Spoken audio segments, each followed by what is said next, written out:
So stuff is getting scary in the Battlefield community, and especially for content creators, because today I woke up to one of our biggest creators, Enders, getting a 1-week in-game ban.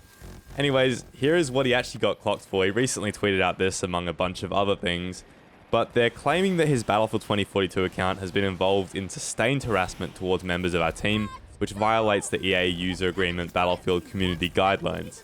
Now, the result from this was a 7-day in-game ban from Battlefield 2042, along with a permanent ban from their Discord. And the Discord ban is very interesting, and a lot of these things kind of do point towards this being a targeted ban. It's not just EA looking over everything that everyone puts out and Enders' stuff got caught up. I very firmly, and Enders firmly believes as well, he's tweeted this, that he thinks this is a targeted ban on him, and I would tend to agree. Anyways, it is pretty interesting because within Battlefield 2042, the game that he is being banned from, Enders pretty much never types in the chat. He never really uses the VoIP. Basically, there is nothing within the game which he does that could warrant a ban.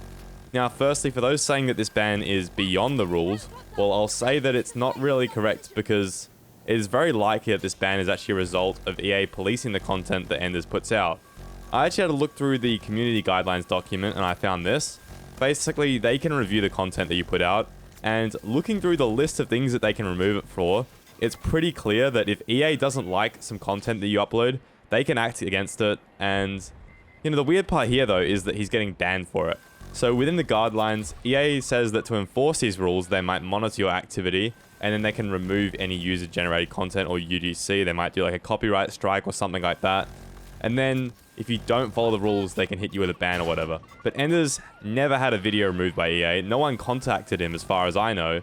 And I believe this all happened out of nowhere.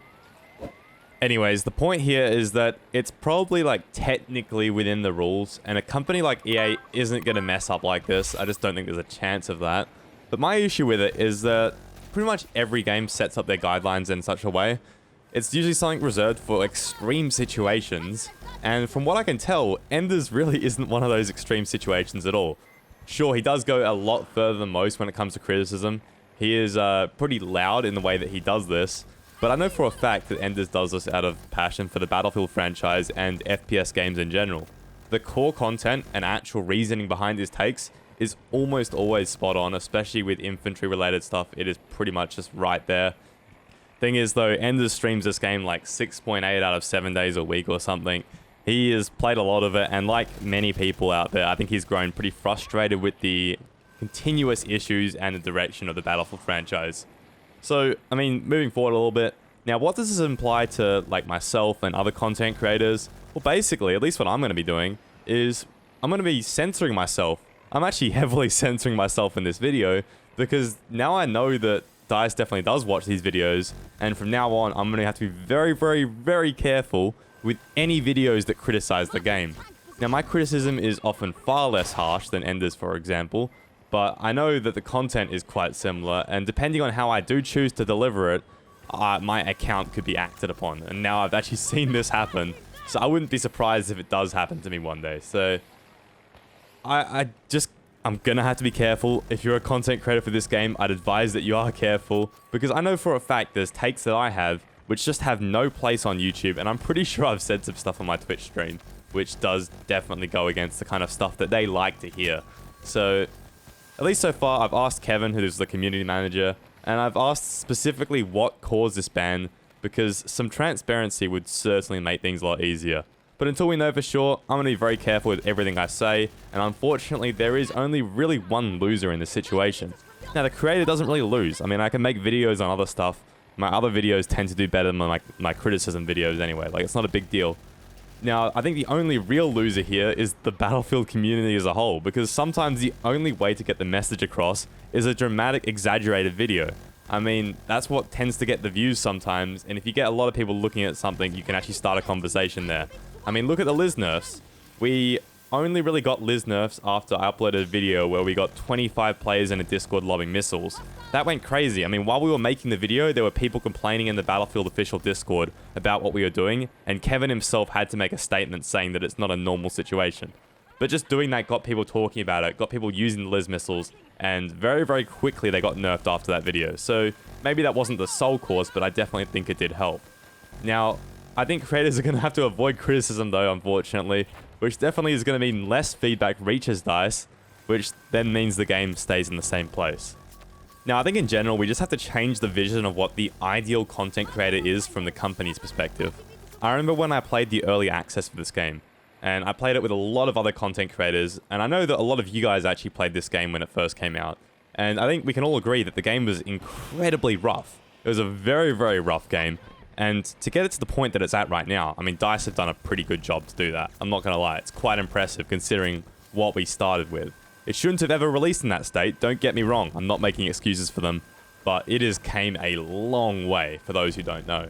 Anyways, back then in those play sessions, where we had a massive memory leak, my PC was getting like 110 FPS or something.